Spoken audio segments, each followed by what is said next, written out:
Well, hello.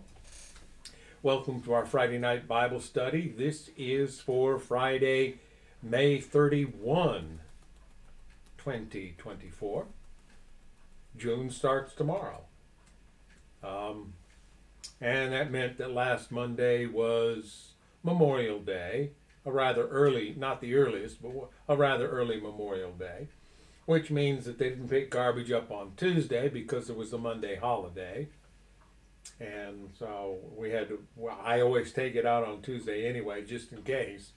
Because I remember one time I said, oh, it's a Monday holiday here. I'll just wait until Wednesday to take it out. And he came by Tuesday, so I didn't get my garbage picked up for a week.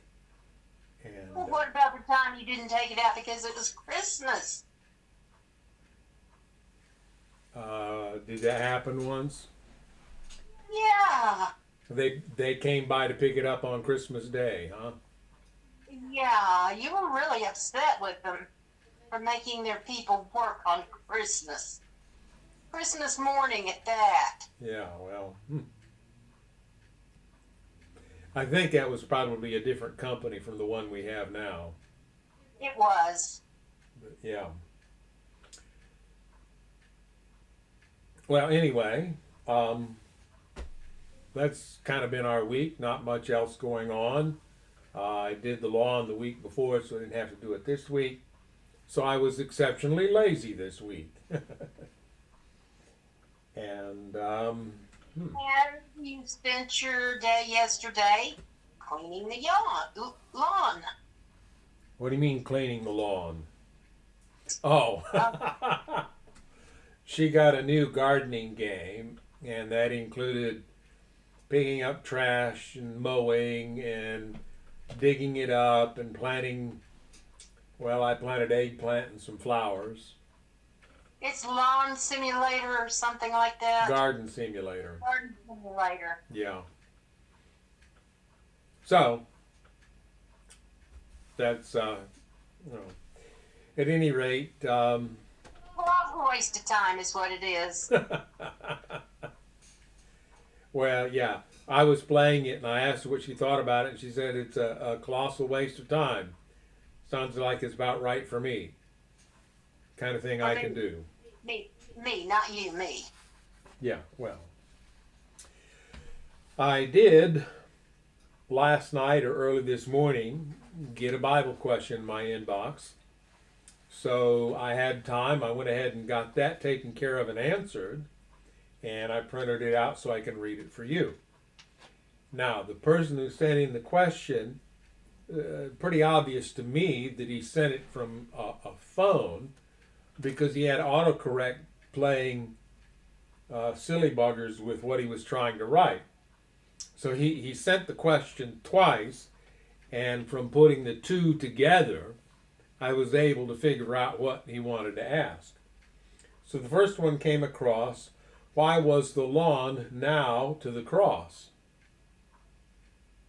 Huh? Well, then the next one comes in. Why was the LOL nailed to the cross? Well, like I say, obviously autocorrect was playing silly buggers with the question he was trying to ask, but by putting together the two, I could determine that this person, Oscar, wanted to ask why was the law nailed to the cross? So, here's my answer. Dear Oscar, thank you for visiting our site and for submitting your question about the law and the cross. The interpretation you reference comes from a text written by Paul and included in the book of Colossians. Let's first quote the specific verse from several versions to see what Paul actually said. Blotting out the handwriting of ordinance that was against us, which was contrary to us, and took it out of the way, nailing it to his cross. Colossians 2:14, King James Version. Having cancelled out the certificate of debt consisting of decrees against us, and which was hostile to us, and he has taken it out of the way, having nailed it to the cross. Same verse, New American Standard Bible. Having canceled the written code with its regulations that was against us and stood opposed to us, he took it away, nailing it to the cross. NIV. And then he canceled the unfavorable record of our debts with its binding rules and did away with it completely by nailing it to the cross. And that's the today's English version. I put those versions roughly in order from literal to interpretive. Now, no translation can be made without some level of interpretation, and the determination of how much translators interpreted rather than rendered literally is subjective, so different persons might put those versions in a different order. Notice that none of those versions says the law, in quotes, was nailed to the cross. Instead, we have ordinances, decrees, regulations, and binding rules. Those four versions from each of the four translations that we quoted from. It is from those words that many have interpreted Paul to say that Jesus nailed the 10 commandments of the law of the Old Testament to the cross. Notice also that Paul seems to mention two things. In the above versions, we also have handwriting, certificate of debt, written code, and record of our debts. These have led to the interpretation that what Jesus nailed to the cross is the list of our sins in heaven's record books. But if we recall that God is love, and that Paul says love keeps no record of wrongs, that seems unlikely. We also see that in none of the versions we quoted does that verse make a complete sentence. Maybe if we had the verse in context and read the whole section, we'd get a better idea of what Paul meant. So then, just as you received Christ Jesus as Lord, continue to live in him, rooted and built up in him, strengthened in the faith as you were taught, and overflowing with thankfulness. See to it that no one takes you captive by hollow and deceptive philosophy, which depends on human tradition and the basic principles of this world, rather than on Christ. For in Christ all the fullness of the deity lives in bodily form, and you have been given fullness in Christ, who is the head over every power and authority. In him you were also circumcised in the putting off of the sinful nature, and I put in brackets there flesh because this particular version translates the Greek sarx, which is the same as the Latin carne, or body or flesh, as sinful nature. Well, it's flesh. That's what it should be. Not with a circumcision done by the hands of men, but with a circumcision done by Christ. Having been buried with him in baptism and raised with him through your faith in the power of God who raised him from the dead. When you were dead in your trespasses, or in your sins, and in the uncircumcision of your flesh, or sinful nature, God made you alive in Christ, or with Christ. He forgave us all our sins, having canceled the written code with its regulations that was against us and that stood opposed to us. He took it away, nailing it to the cross. And having disarmed the powers and authorities, he made a public spectacle of them, triumphing over them by the cross. Therefore, do not let anyone judge you by what you eat or drink, or with regard to a religious festival, a new moon celebration, or a Sabbath day. These are a shadow of the things that were to come. The reality, however, is found in Christ. Do not let anyone who delights in false humility and the worship of angels disqualify you for the prize. Such a person goes into great detail about what he has seen, and his unspiritual mind puffs him up with idle notions. He has lost connection with the head, from whom the whole body, supported by its ligaments and sinews, grows as God causes it to grow. Since you died with Christ to the basic principles of this world, and I'm still trying to get the page separate here so I can turn it. Why, as though you still belong to it, do you submit to its rules? Do not handle, do not taste, do not touch. These are all destined to perish with use because they are based on human commands and teachings. Such regulations indeed have an appearance of wisdom, with their self-imposed worship, their false humility, and their harsh treatment of the body. But they lack any value in restraining sensual indulgence. And that's verses 6 to 23 of Colossians 2.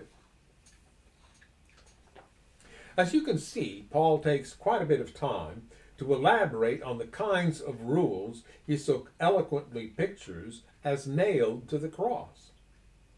He's talking about the rules humans make up so they can look righteous without having to actually become righteous.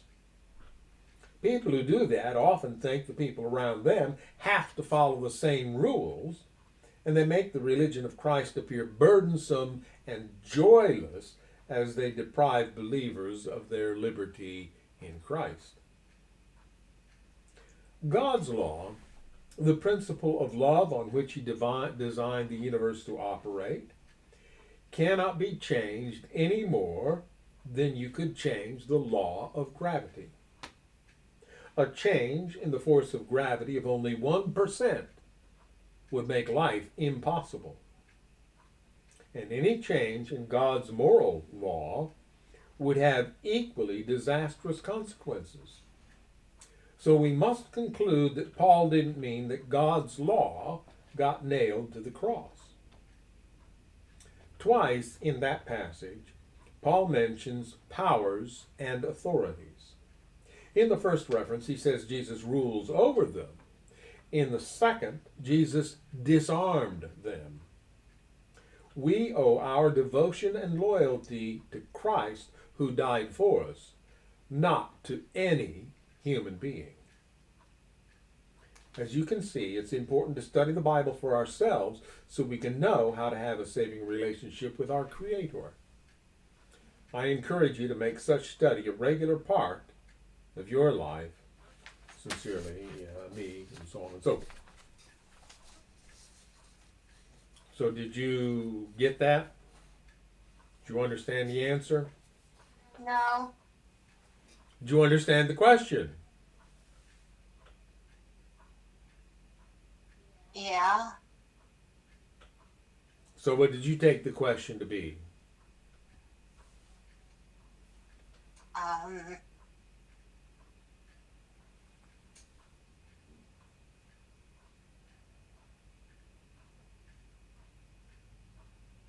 Or are you asleep? I don't remember what the question was. Something about the law. Yeah. Called LOL. Yeah. Essentially, he asked, why was the law nailed to the cross? Yeah. And my answer was essentially, God's law was not nailed to the cross, but human regulations and rules were. Does that make sense? Well, it's basically a failure to differentiate between human law or human understanding of law versus God's reality of law. Mm-hmm. Which is why I brought in the example of gravity. Yeah. And just Let me do this so that people can see it in case you haven't seen it in a while. Um, so you can see the picture I have on my desktop. Somebody made that bumper sticker, and I thought, well, you know what? That kind of illustrates our approach to God's law. God's law is natural law, just like the law of gravity or the laws of physics or anything of the sort. And it's not a case of you better obey it. It's a case of you will obey it. You can act out of harmony with it, but acting out of harmony with the law of gravity, like dropping a block of metal over a bare toe, is going to have painful consequences. Well, I just heard, you just reminded me. I just heard one of these evangelical preachers that I don't really listen to, but I heard one of them make the comment that math, M-A-T-H, math, arithmetic, algebra, math Mm-hmm. is satanic. Don't Um, ask me. what? Figure that one out. Well, yeah, the, math is like all the sciences. It's simply stating of natural principles in human terms. We have developed our ways of relating to uh, counts and values through the manipulation of numbers. 10 times 10 is 100. And whatever notation you come up with, you're going to have the same amount come out as a result of the operation. It's not, it's not, there are ways to be creative in math, but you still come up with the same result. Well, so you just called math a science. After a fashion, yes. Yeah.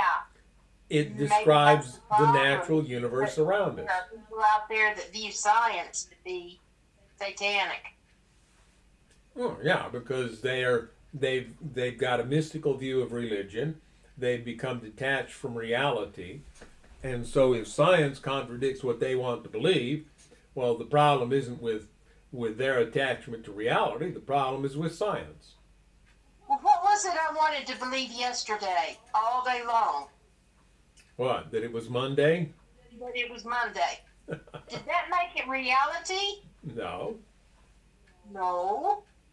Did that make it satanic? No. No. It just meant that I was confused. Mm-hmm.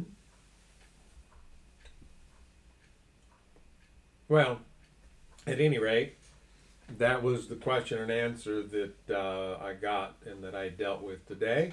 That was my answer, and we are prepared to move on into our reading of the Old Testament.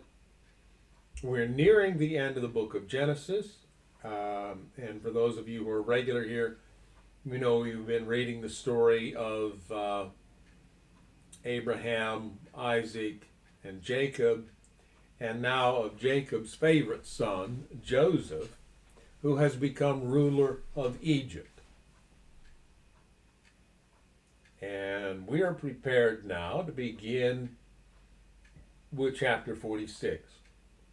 Last week we finished with chapter 45, which narrated how Joseph revealed himself to his brothers and then sent them back home to collect his father and their families and bring them to Egypt, because he knew that the famine was going to last for 5 more years. So at this And there was something I wanted to say that I thought of afterwards, and I never got it said. You told me to say it during your sermon presentation, which I never did. You weren't there for the sermon presentation. I'm remembering it. Okay. May I say it? Yeah. I think this is it. While you were talking, it just occurred to me that Jacob may not have been surprised, overly surprised, that Joseph was still alive, because I don't believe he trusted his sons. He knew what they were capable of. He knew how they hated Joseph.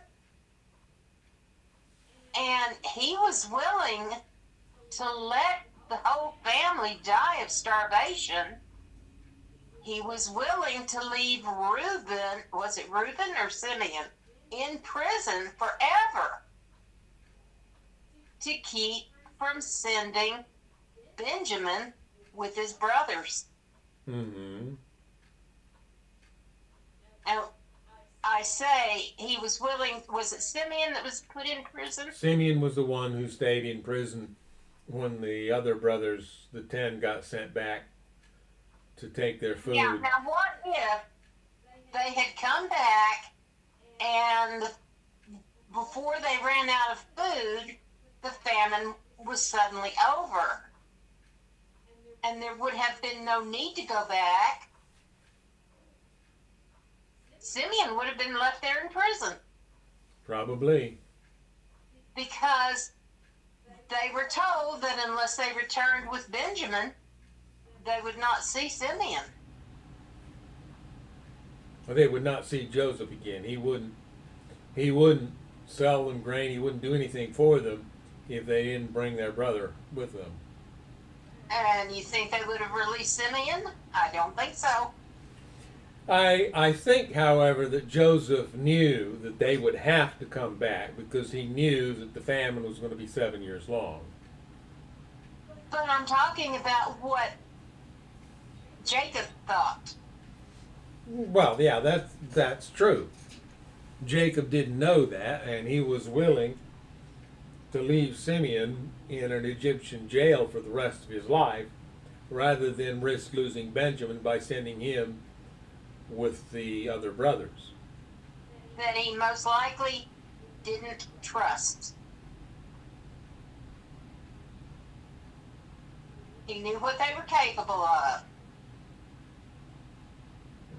And like I did point out, those boys were damaged by Jacob himself. Right. And by... They needed their daddy. But their daddy was too preoccupied with Rachel's children. Yeah. He may have been abusive to their mothers, except for Rachel. I mean, let's face it, Leah had to use mandrakes in order to seduce the man.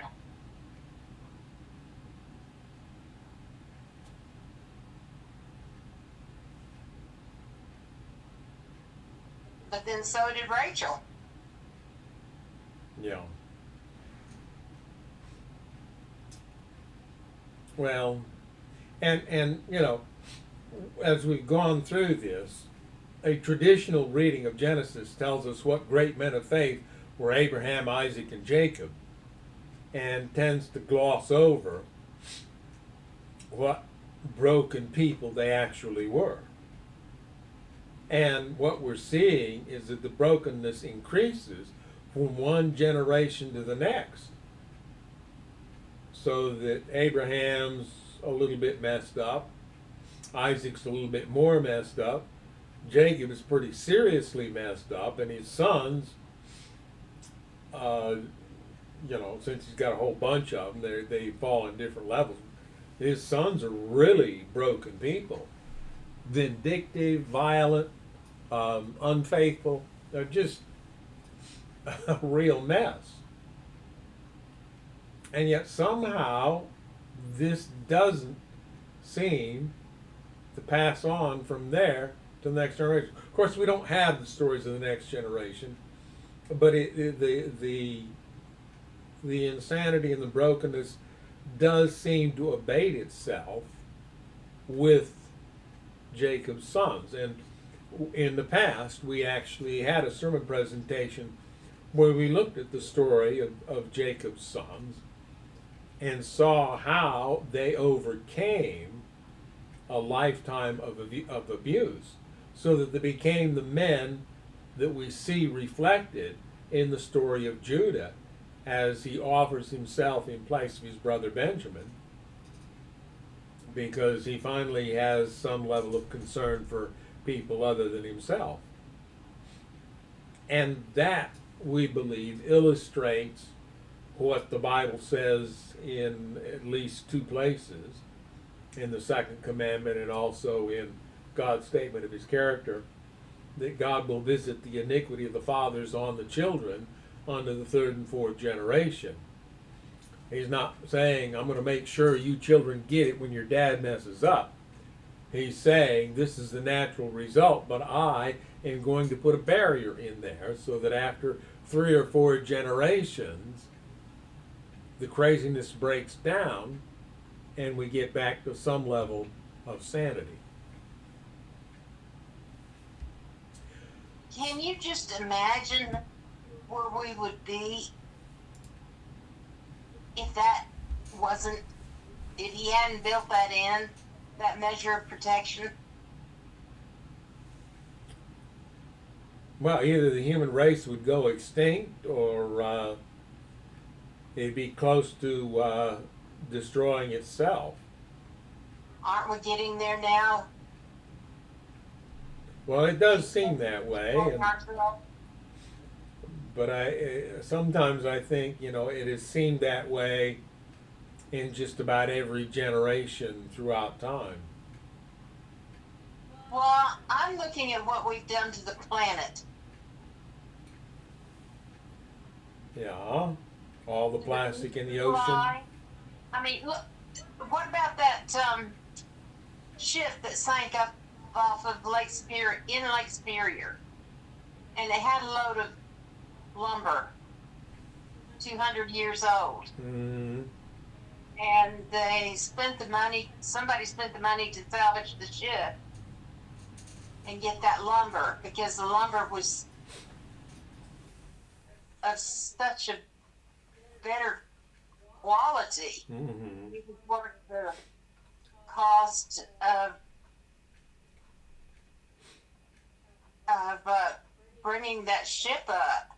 Well, I don't know that they salvaged the ship, but I do know that they were going down there and getting the logs and bringing them out in order to get the lumber, because the lumber from that time, from the trees that were essentially virgin trees, was, like you say, a much higher quality than what's available today. So it could get top dollar for the wood from those logs that had been under the water for 100 years or more.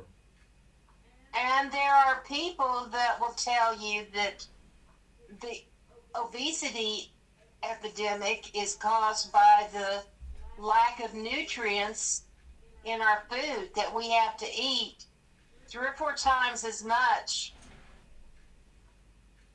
to get the nutrition we need. The nutrition we need as what they had to eat years ago. I can't give you numbers. I don't remember. Well, that's probably a double-pronged issue. A lack of nutrition in the food, but also a much more sedentary lifestyle.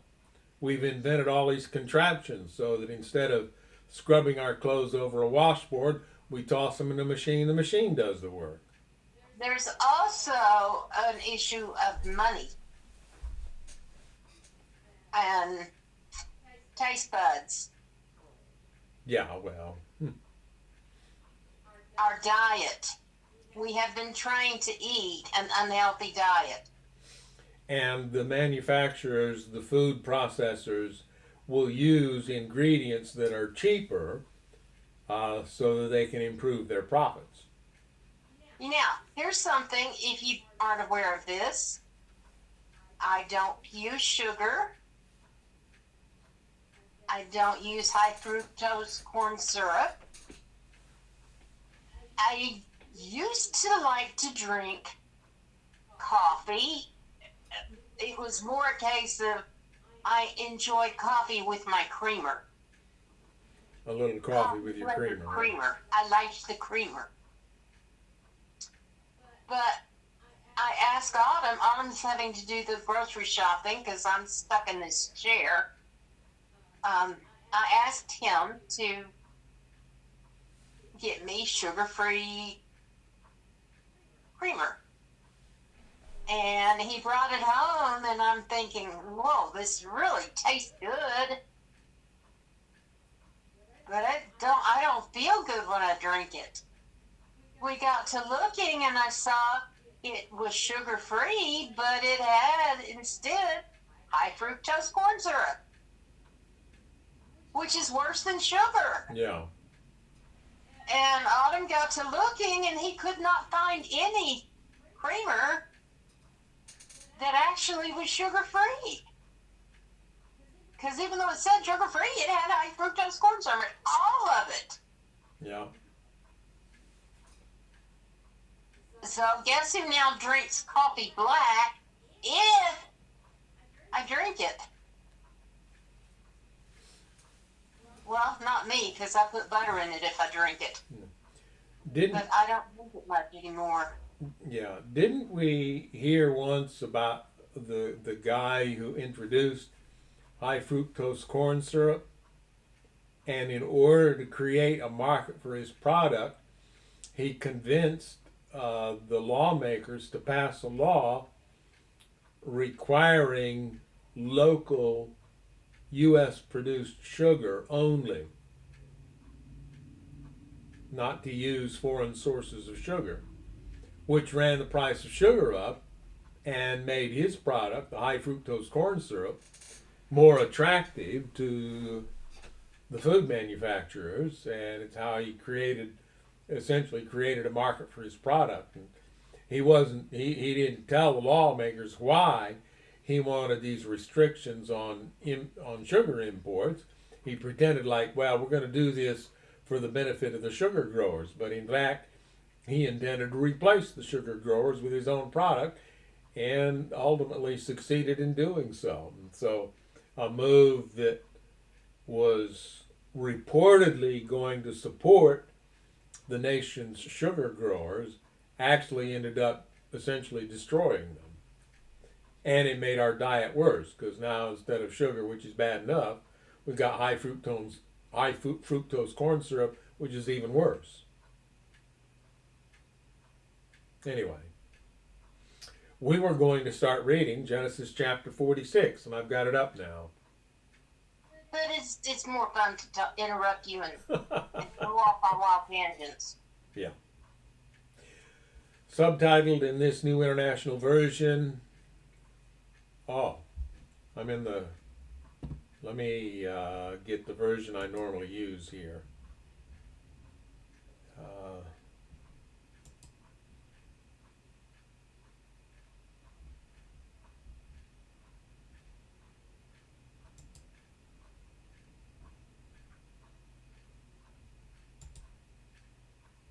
There. So, like I say, where we finished last week at the end of chapter 45, Joseph sent his 9, or maybe by then there were 11 of them, because all but him, because he restored Simeon to them. So all 11 brothers go back to Canaan to get their father and their families and bring them to Egypt. And a little bit about the timing and the ages. Joseph, it says, was 30 when he became ruler of Egypt. That was followed by the 7 years of plenty, when he was engaged in storing up the excess grain in the cities so that there would be grain during the famine years. So by the end of that, he's about 37. Now we're 2 years into the famine, so he's about 39 when he reveals himself to his brothers.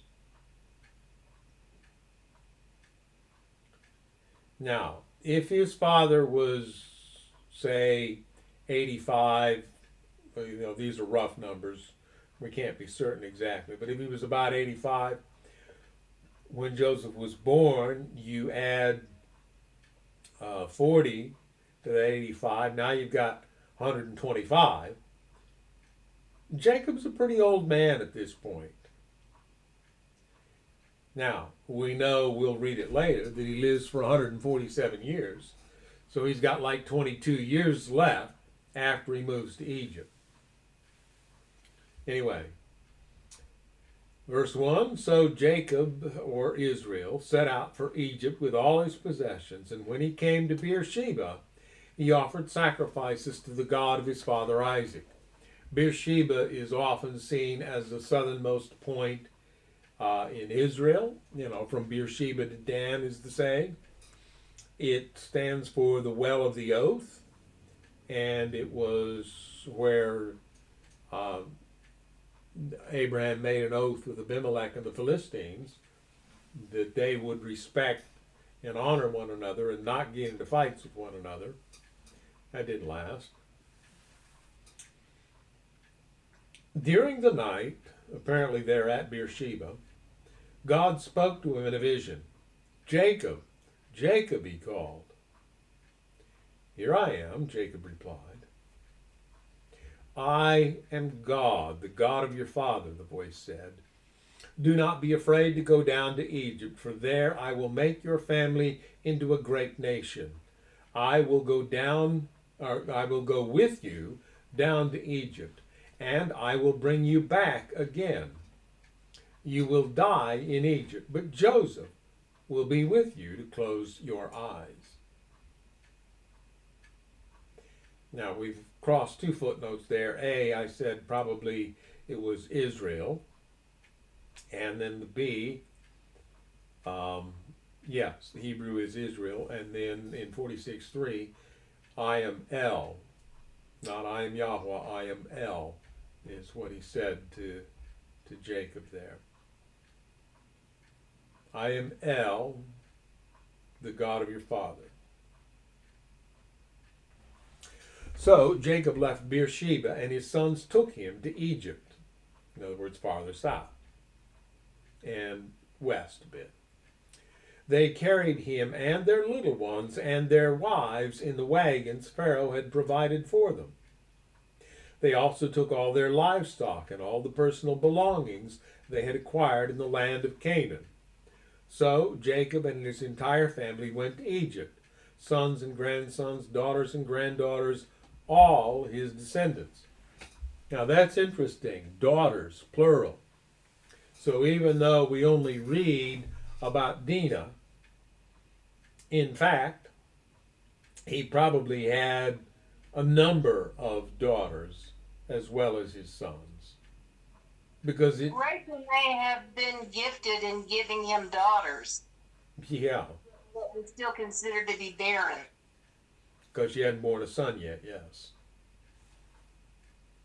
But it does use daughters in plural there, suggesting that Dinah wasn't the only daughter of Jacob.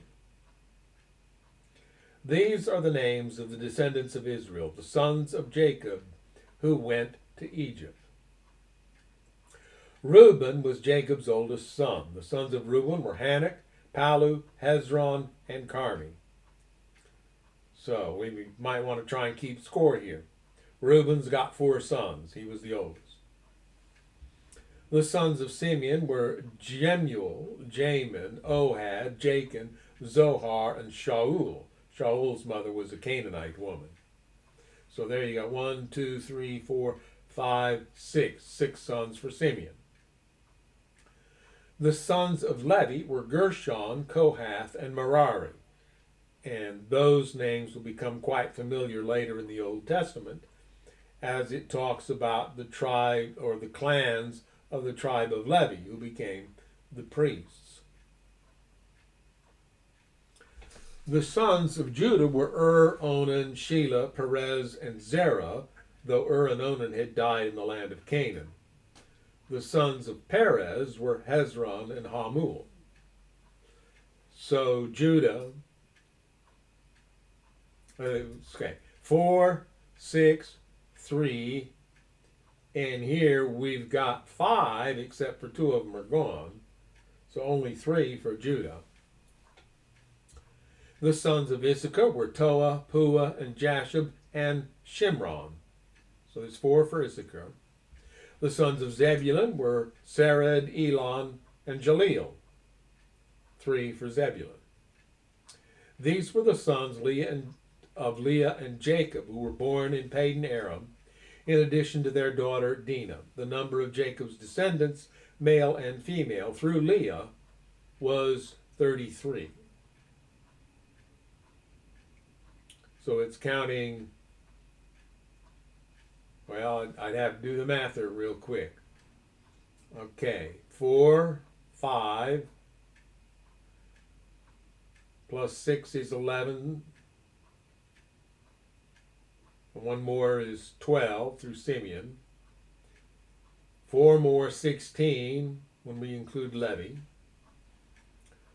Judah, let's count the 4 there, him and his 3 sons. So now we're to 20. Issachar has 4, so that's 5, 25. Zebulun has 3, so that's 4, 29. Plus Dinah, 30. And it says 33. So there are at least 3 more that we didn't count there. When you're done, I have a question, but go ahead. Well, I'm done. Well, I want to go backwards a bit in the story, as in quite a bit. Yes.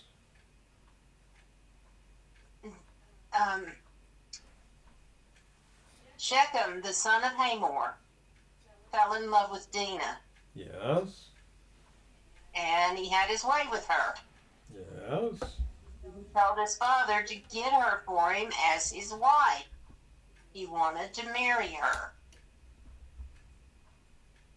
Now, when Jacob's sons attacked the city, they took Dinah from Shechem's house, or Hamor's house, or something. Sounds like she was living with him. Would that not make her a concubine? Hard to say. And if she was a concubine, why were they so bent out of shape? Because there were 2 concubines in their encampment, at least 2.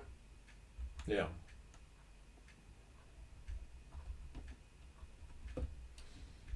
Well, don't expect people who carry a high moral standard for other people to hold themselves to that same high moral standard. Oh, I get it. Do as I say, not as I do. Sort of.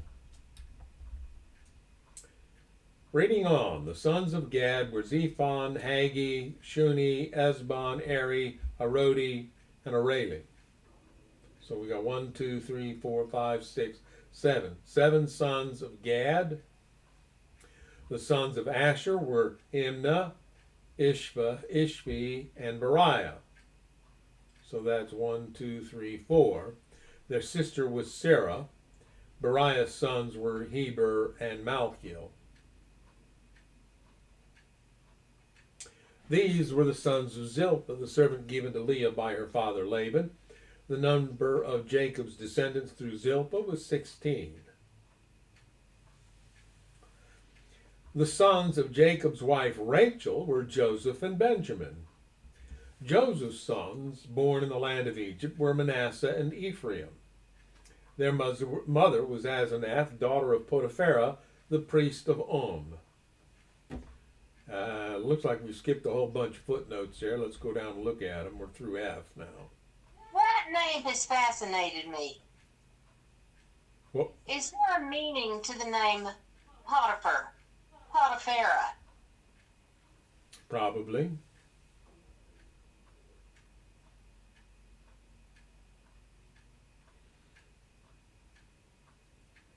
Okay, in some cases, the names of Jacob's grandsons are different in Hebrew from what they've rendered in this version because of, well, in this case, the Syriac and the Samaritan Pentateuch.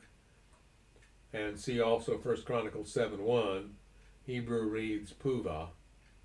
And then they have rendered another name, as in some Greek manuscripts in the Samaritan Pentateuch. And then see Numbers and 1 Chronicles. Hebrew reads Yob. E, as in the Greek version in Samaritan Pentateuch, the Greek version would have been the Septuagint, developed by the Israelites who fled to Egypt at the beginning of the Babylonian captivity. The Hebrew reads Ziphion. And then finally, where it says the priest of On, it says that the Greek version reads of Heliopolis. That would have been the Greek name for the town.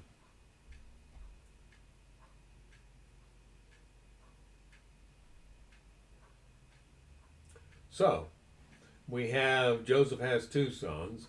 Benjamin's sons were Bela, Becher, Ashbel, Gera, Naaman, Ehi, Rosh, Mupim, Hupim, and Ard.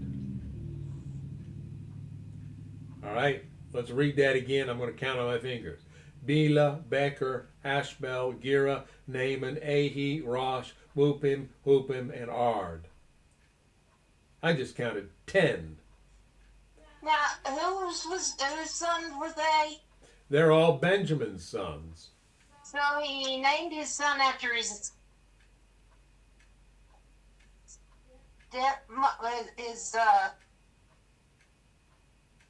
dad's concubine, Which one? Bela. Oh, it's just Bela, Oh, okay. I would say not that Bilhah one. was the name of his mother's handmaid who became a concubine to Jacob. Yeah.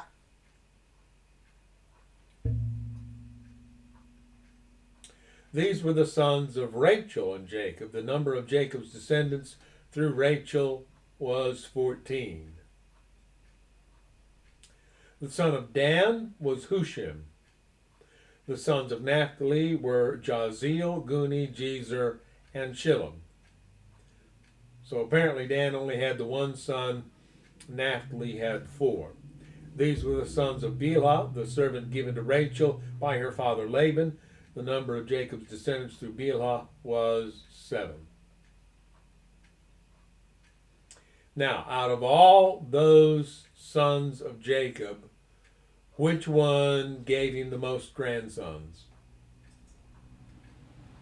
Benjamin. Yeah. So, and we'll hold this in reserve for later in the story. What was likely to be the largest of the 12 tribes? Benjamin. Yeah. Remember that, because we'll come across the issue later and we'll have to explain what's going on. Benjamin may not have had to do anything and was bored, and so he had time to Procreate? yeah. Yeah. The total number of Jacob's direct descendants who went with him to Egypt, not counting his sons' wives, was 66. In addition, Joseph had 2 sons who were born in Egypt. So altogether there were 70 members of Jacob's family in the land of Egypt. Now, we don't hear anything about Benjamin's character, do we? Not really. He's kind of a passive element in the narrative of the book of Genesis. Yeah, and I just get such bad vibes about the guy. Well, his I mother, feel like he was probably so spoiled and entitled. he might well have been, yes.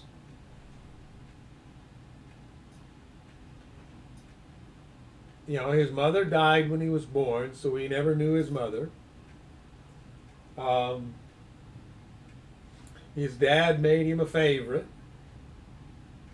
He lost his older full brother when his older brother was 17, so he was, what, maybe no more than 9 at the time. So now he's daddy's favorite. Yeah. Sounds like a recipe for a broken person. Yeah, and they want you, whoever's writing this, wants you to know how wonderful Rachel's children were. So they fail to talk about this one's character. I mean, that's putting words onto people, that ideas onto people that I shouldn't be putting there. But I Well, just have this bad feeling about the guy. Joseph, we know about his character because of what happens to him and how he ends up being ruler of Egypt, and how that leads to the survival of his family because they come to Egypt to survive the famine. We know the story of at least some of the sons, and in particular, we know the story of Judah and how he changed over time. But there isn't a narrative for Benjamin. As I said, he's just a passive character. Things happen to him, but he doesn't, other than having 10 sons, he doesn't seem to do much of anything. So we don't get a reading on his character because we have nothing to base it on.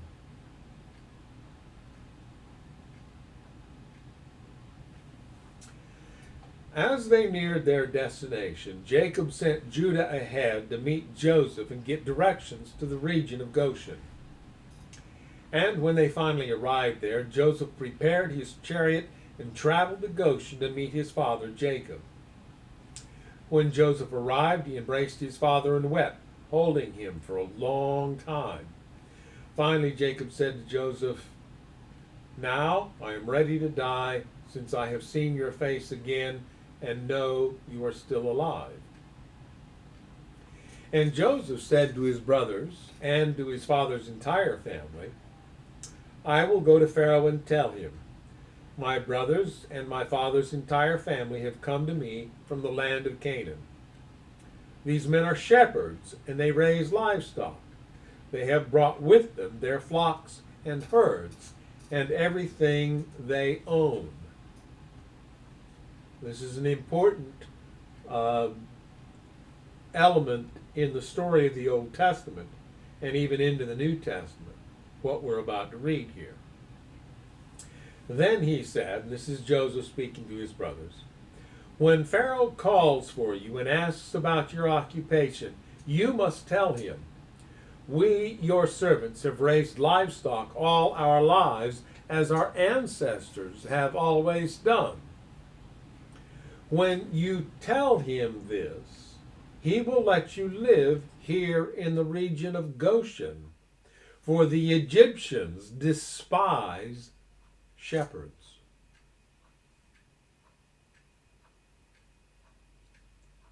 Now that's kind of an odd instruction. These people don't like your type. So be sure to be honest and tell them what you are, because then you'll get to live here, because Pharaoh won't want you mixing with the rest of the Egyptians, because they hate shepherds.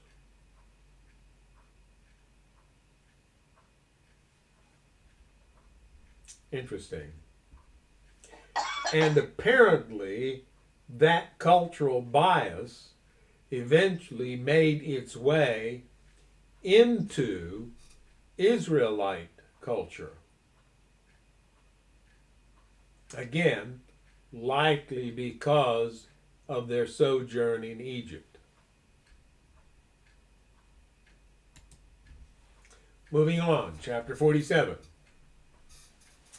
Then Joseph went to see Pharaoh and told him, "My father and my brothers have arrived from the land of Canaan. They have come with all their flocks and herds and possessions, and they are now in the region of Goshen." Joseph took 5 of his brothers with him and presented them to Pharaoh.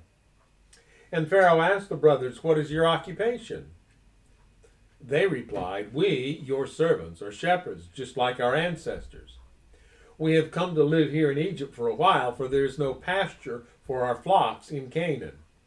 The famine is very severe there. So please, we request permission to live in the region of Goshen." Then Pharaoh said to Joseph, "Now that your father and brothers have joined you here, choose any place in the entire land of Egypt for them to live. Give them the best land of Egypt. Let them live in the region of Goshen. And if any of them have special skills, put them in charge of my livestock too." Then Joseph brought in his father Jacob and presented him to Pharaoh, and Jacob blessed Pharaoh.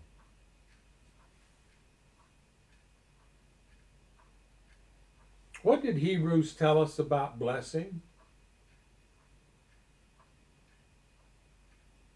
When it told the story of Abraham and of Melchizedek?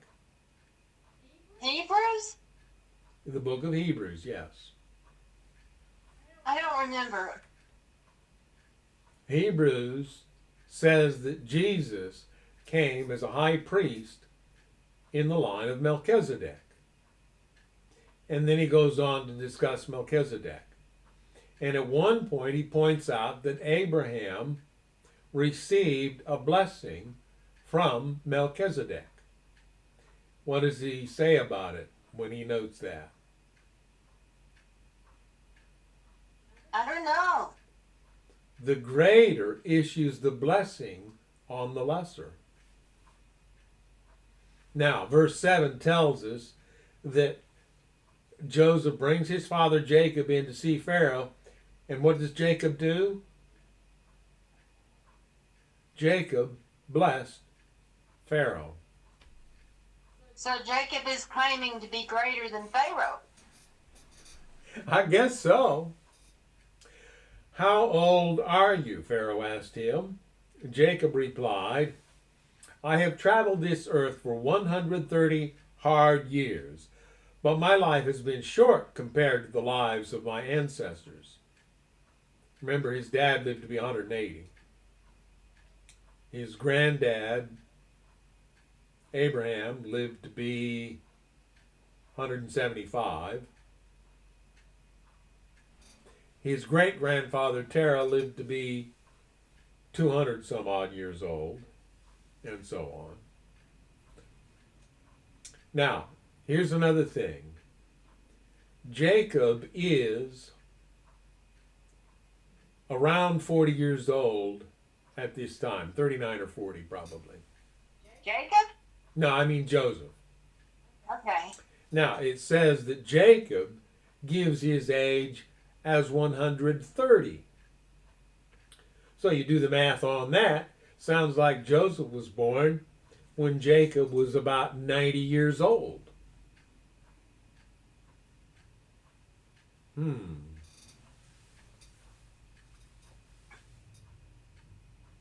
It also sounds like Jacob may have become a bit senile. People tend to do that when they get old. What's your evidence that he was a bit senile? Oh, well, he's busy doing math and messing up. He doesn't know his own age. How do you know that? Well, you just said that he told his age and it didn't sound right. He said he was 130 years old. Why doesn't that sound right? You're confusing me. Am I? I was just working backwards to say how old he was when Joseph was born. Now, Joseph was born near the end of the 7 years that he worked for Rachel.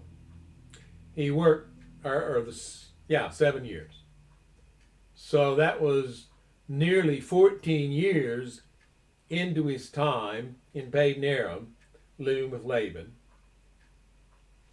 So that would suggest that he was about 74, or no, 76, when he went to Padan Aram. We're able to do that math now because we've got these numbers to work from. Wait. He was in his mid-70s when he went to Padan Aram. That's right. And he ran into Rachel, who had a maiden who had never been married. Mm-hmm. And he fell in love with what was to him a grandchild. Well, This is really disgusting. She may not have been all that young. I mean, her dad was Rebecca's brother. So Laban and Rebecca would have been roughly the same age. Now Jacob's 76. Laban's daughters wouldn't have been teenaged or in their 20s, most likely.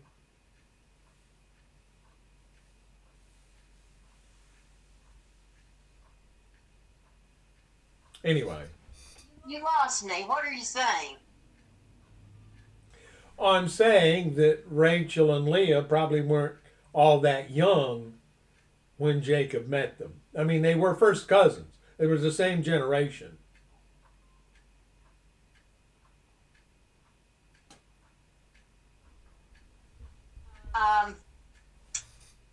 Calvin and I are the same generation, the first cousins. Yeah. Calvin is old enough to be my daddy. Yeah. Well.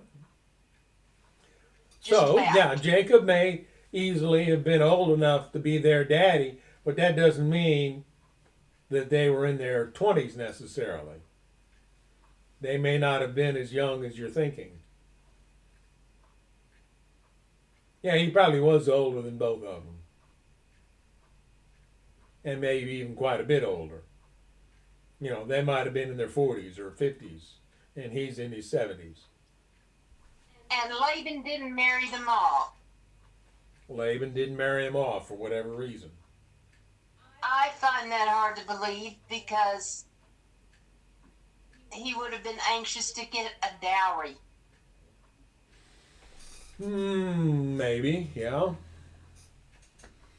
Now maybe he had other daughters he'd gotten dowries for, and he just hadn't gotten around to getting these married off. He didn't think he was going to get a dowry for Leah and resorted to trickery to get it, yeah. Mm-hmm. Yeah. Sorry about that. And then verse 10 says, Then Jacob blessed Pharaoh again before leaving his court. So Joseph assigned the best land of Egypt, the region of Ramses, to his father and his brothers, and he settled them there just as Pharaoh had commanded. And Joseph provided food for his father and his brothers in amounts appropriate to the number of their dependents, including the smallest children. Let me grab a book here. I want to look something up. You know, I've read this a gazillion times. I've never sat down and actually asked myself, where is Goshen? You know, you'll hear people use the exclamatory statement, land of Goshen.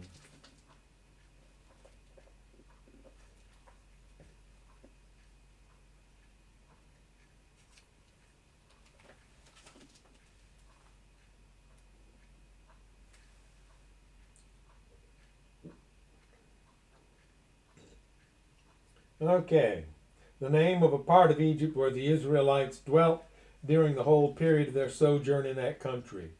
It was probably situated on the eastern border of the Nile, extending from the Mediterranean to the Red Sea. It contained the treasure cities of Ramses and Pithom. It was a pasture land especially suited to a shepherd people, and sufficient for the Israelites who there prospered, and were separate from the main body of the Egyptians. So, just for the fun of it here, let's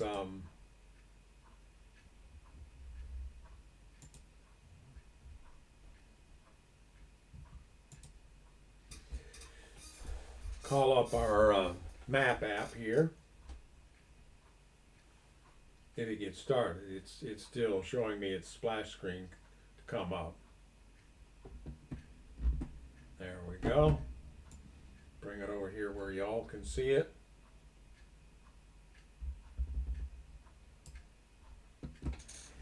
So if we scroll over here to Egypt and we zoom in on Egypt, you can see how the area surrounding the Nile Delta has become very green. Now, the Nile River itself, I suppose, is considered to go roughly up the middle here. And it said east, so that would be in this area here.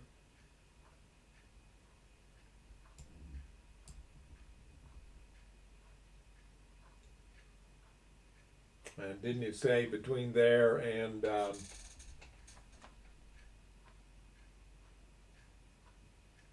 extending from the Mediterranean up here to the Red Sea down here, the area of what is today the Suez Canal. And you can kind of see the Suez Canal is double there for a portion, then it goes up through here and it breaks out, then it doubles out again to break out into the Mediterranean up by Port Said. So all this area in here would have been the land of Goshen, where Israel and his sons settled when they came to Egypt. And of course it made sense.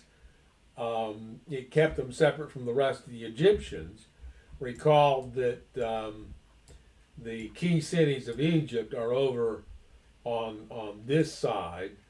The pyramids are down here near Cairo, so this would have been well away from the area where Joseph's family moved, and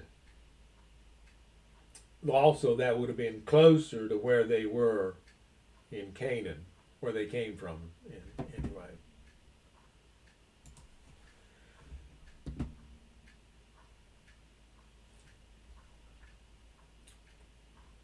And Joseph provided food for his father and his brothers in amounts appropriate to the number of their dependents, including the smallest children. Meanwhile, the famine became so severe that all the food was used up, and people were starving throughout the lands of Egypt and Canaan. By selling grain to the people, Joseph eventually collected all the money in Egypt and Canaan, and he put the money in Pharaoh's treasury. When the people of Egypt and Canaan ran out of money, all the Egyptians came to Joseph. "Our money is gone," they cried, "but please give us food or we will die before your very eyes." Joseph replied, "Since your money is gone, bring me your livestock. I will give you food in exchange for your livestock."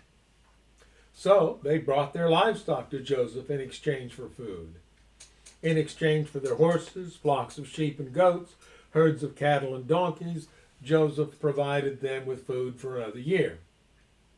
But that year ended. The next year they came again and said, "We cannot hide the truth from you, my lord. Our money is gone, and all our livestock and cattle are yours. We have nothing left to give but our bodies and our land. Why should we die before your very eyes? Buy us and our land in exchange for food. We offer our land and ourselves as slaves for Pharaoh. Just give us grain so that we may live and not die, and so the land does not become empty and desolate." So Joseph bought all the land of Egypt for Pharaoh. All the Egyptians sold him their fields because the famine was so severe, and soon all the land belonged to Pharaoh.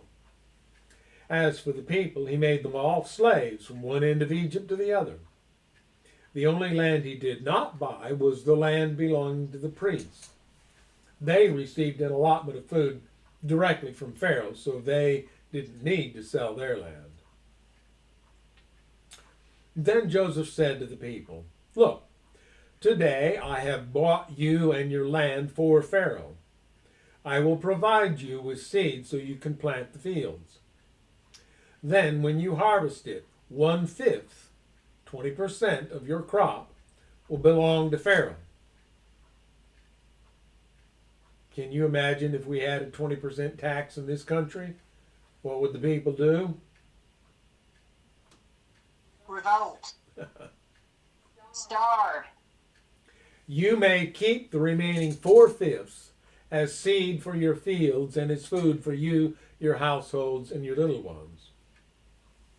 "You have saved our lives," they exclaimed. "May it please you, my lord, to let us be Pharaoh's servants."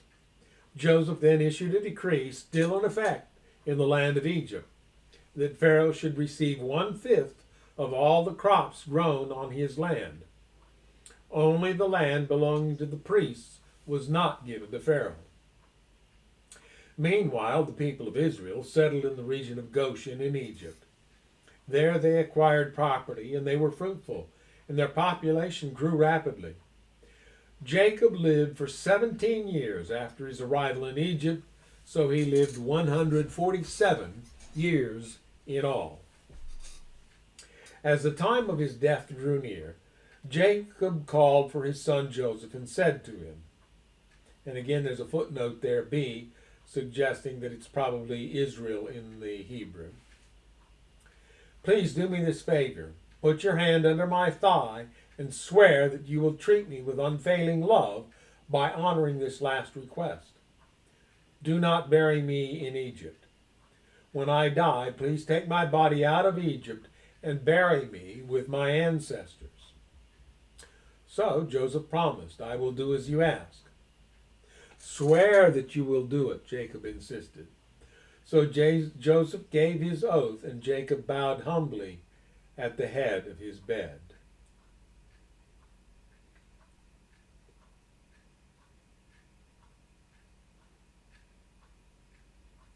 Yes, for footnote B there does say Hebrew is Israel.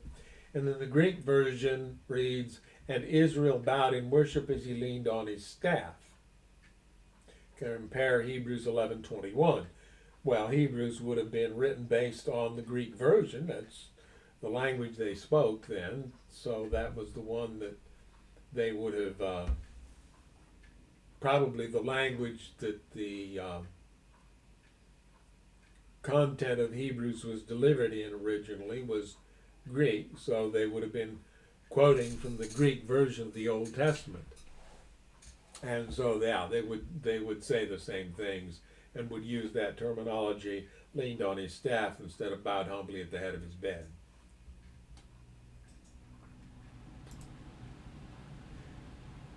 Genesis 48. We've got about 15 minutes. I think we can probably do this chapter in those 15. I'm falling asleep on you. Yeah, that'll happen. One day, not long after this, word came to Joseph, "Your father is fading rapidly." So Joseph went to visit his father, and he took with him his 2 sons, Manasseh and Ephraim. When Joseph arrived, Jacob was told, "Your son Joseph has come to see you." So Jacob, or Israel, gathered his strength and sat up in his bed. Jacob said to Joseph, "God Almighty, or El Shaddai, appeared to me at Luz in the land of Canaan and blessed me. He said to me, 'I will make you fruitful, and I will multiply your descendants. I will make you a multitude of nations, and I will give this land of Canaan to your descendants after you. See, that footnote probably is going to tell us that the Hebrew means, says seed there, as an everlasting possession. Now I am claiming as my own sons these two boys of yours, Ephraim and Manasseh, who were born here in the land of Egypt, before I arrived. They will be my sons just as Reuben and Simeon are. But any children born to you in the future will be your own. They will inherit land within the territories of their brothers, Ephraim and Manasseh. Long ago, as I was returning from Padan Aram, Rachel died in the land of Canaan. We were still on the way, some distance from Ephrath, that is Bethlehem. So with great sorrow I buried her there beside the road to Ephrath. Then Jacob looked over at the two boys. Are these your sons? He asked. Yes, Joseph told him. These are the sons God has given me here in Egypt. And Jacob said, bring them closer to me so I can bless them.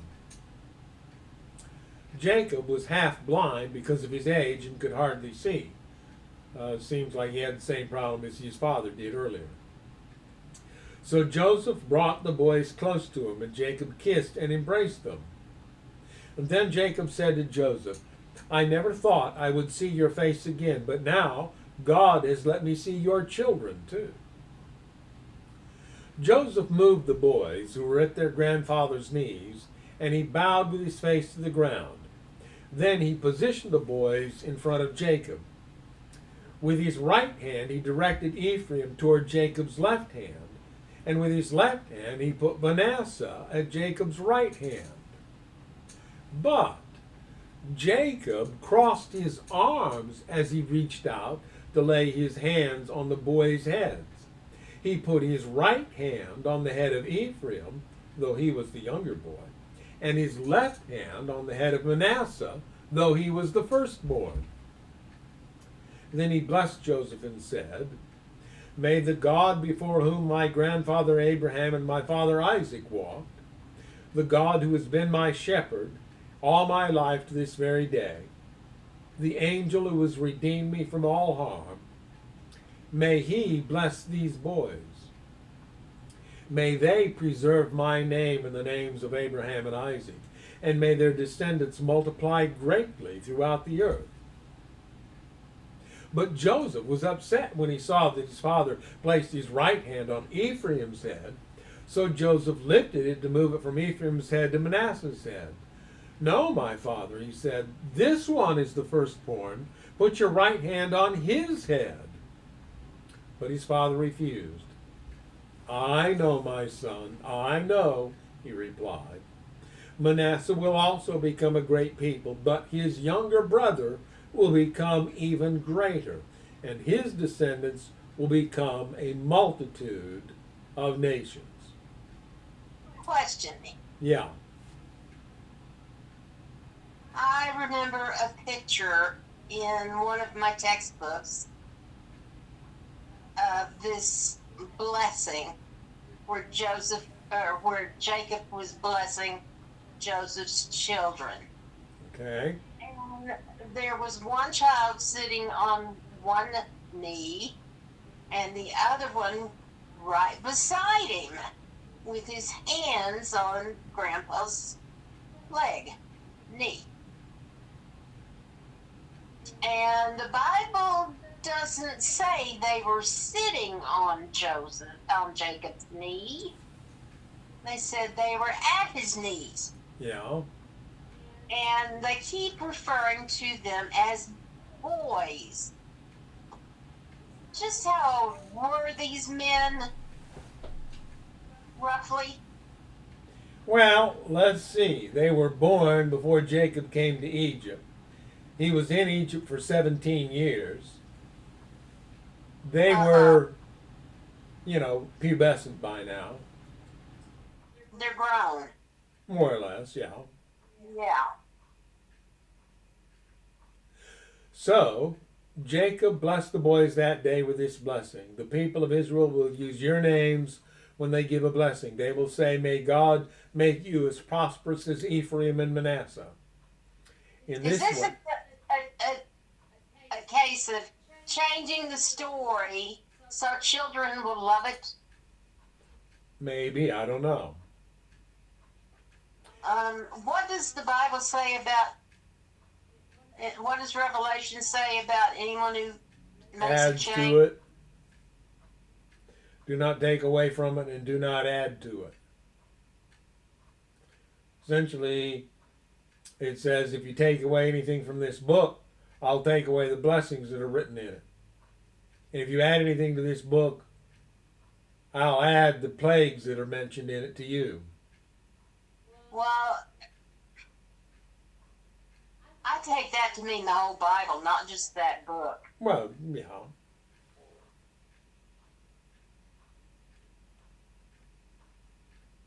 And there are other places in the Old Testament where it says essentially the same thing. I think that's in the book of Deuteronomy. Don't add to it and don't take anything away from it.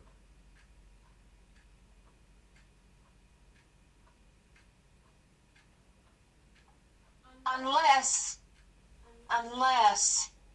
you need to in order to prove your point. Sure.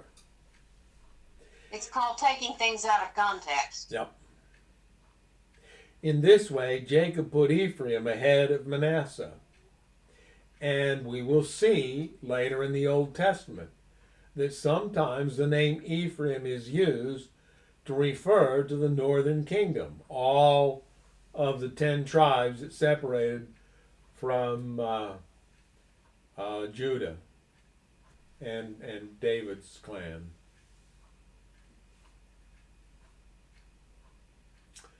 Then Jacob said to Joseph, look, I am about to die, but God will be with you and will take you back to Canaan, the land of your ancestors. And beyond what I have given your brothers, I am giving you an extra portion of the land that I took from the Amorites with my sword and bow. Or possibly an extra ridge of land. The meaning of the Hebrew is uncertain. And the other references there are essentially what we thought they would be when we ran across them. Maybe we'll try and finish the book, because from now on out it gets kind of pedantic and boring. Chapter 49. Then Jacob called together all his sons and said, gather around me, and I will tell you what will happen to each of you in the days to come. Well, I'm going to tell you something. What? You don't hurry up and finish this book. I'm going to make it nice and exciting for you. How? You're going to start snoring. Ah. Come and listen, you sons of Jacob. Listen to Israel, your father. Reuben, you are the firstborn, my strength, the child of my vigorous youth. You are first in rank and first in power. But you are as unruly as a flood, and you will be first no longer. For you went to bed with my wife. You defiled my marriage couch. Simeon and Levi are two of a kind. Their weapons are instruments of violence. May I never join in their meetings. May I never be a party to their plans. For in their anger they murdered men, and they crippled oxen just for sport. A curse on their anger, for it is fierce. A curse on their wrath, for it is cruel. I will scatter them among the descendants of Jacob. I will disperse them throughout Israel. Judah, your brothers will praise you. You will grasp your enemies by the neck. All your relatives will bow before you. Judah, my son, is a young lion that has finished eating its prey. Like a lion he crouches and lies down. Like a lioness, who dares to rouse him? The scepter will not depart from Judah, nor the ruler's staff from his descendants, or his seed, until the coming of the one to whom it belongs, the one whom all nations will honor. Footnote B there, I want to see. Yeah, or until tribute is brought to him and the peoples obey. traditionally rendered until Shiloh comes. He ties his foal to a grapevine, the colt of his donkey to a choice vine. He washes his clothes in wine, his robes in the blood of grapes. His eyes are darker than wine, and his teeth are whiter than milk. Now, that verse 10 gets repeated as being a prediction that the Messiah would come in the line of Judah. And also that ultimately the kings of Judah would come from Judah. And initially the kings of all Israel would come from Judah. Zebulun will settle by the seashore and will be a harbor for ships. His borders will extend to Sidon. Issachar is a sturdy donkey resting between two saddle packs. When he sees how good the countryside is and how pleasant the land, he will bend his shoulder to the load and submit himself to hard labor. Dan will govern his people like any other tribe in Israel. Dan will be a snake beside the road, a poisonous viper along the path that bites the horse's hooves so that its rider is thrown off. I trust in you for salvation, O Lord. Gad will be attacked by marauding bands, but he will attack them when they retreat. Asher will dine on rich foods and produce fit food fit for kings. He can come live with us. Naphtali is a doe set free that bears beautiful fawns. Joseph is the foal of a wild donkey, the foal of a wild donkey at a spring, one of the wild donkeys on the ridge. Archers attacked him savagely. They shot at him and harassed him, but his bow remained taut, and his arms were strengthened by the hands of the mighty one of Jacob, by the shepherd, the rock of Israel. May the God of your father help you. May the Almighty bless you with the blessings of the heavens above, and the blessings of the watery depths below, and the blessings of the breasts and womb. May my fatherly blessings on you surpass the blessings of my ancestors, reaching to the heights of the eternal hills.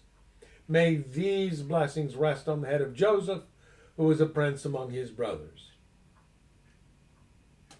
Benjamin is a ravenous wolf, devouring his enemies in the morning and dividing his plunder in the evening. These are the 12 tribes of Israel, and this is what their father said as he told his sons goodbye. He blessed each one with an appropriate message. Maybe that's where I got my mental image of Benjamin. How? Well, it says Benjamin is a ravenous wolf.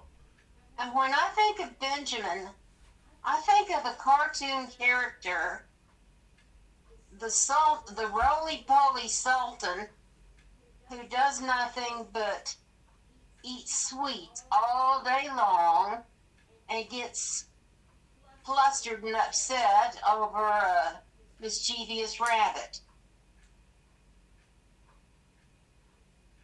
That's all he's got to worry about. And it says right there, Benjamin is a ravenous wolf. Yeah. Maybe that's where I came up with that mental image of him. It could be. Then Jacob instructed them, "Soon I will die and join my ancestors. Bury me with my father and grandfather in the cave in the field of Ephron the Hittite. This is the cave in the field of Machpelah near Mamre in Canaan that Abraham bought from Ephron the Hittite as a permanent burial site. There Abraham and his wife Sarah are buried. There Isaac and his wife Rebekah are buried. And there I buried Leah." So now he's buried both Rachel and Leah. I never noticed that before, or really paid attention to it, I guess. All his wives are dead now. Before he moved to Egypt. It is the plot of land and the cave that my grandfather Abraham bought from the Hittites. When Jacob had finished this charge to his sons, he drew his feet into the bed, breathed his last, and joined his ancestors in death. You know, as a mother, I see that as a wonderful blessing that they did not live to see the day that they learned just how evil their sons had been. Yeah, that's true. And looking at the time, we've got one chapter left, so that means that probably next week we'll cross books from Genesis to Exodus. But maybe that's a good way to do it, because that'll give us a way to recall where we are in Genesis to make sense of what we read when we get into the book of Exodus. And we have been going for an hour and a half now, so that's usually the limit we put on this. So, we will plan to pick up at Genesis chapter 50, the last chapter of the book, next week. And we hope you'll join us then. And so, until then, we say goodbye and God bless. Good night.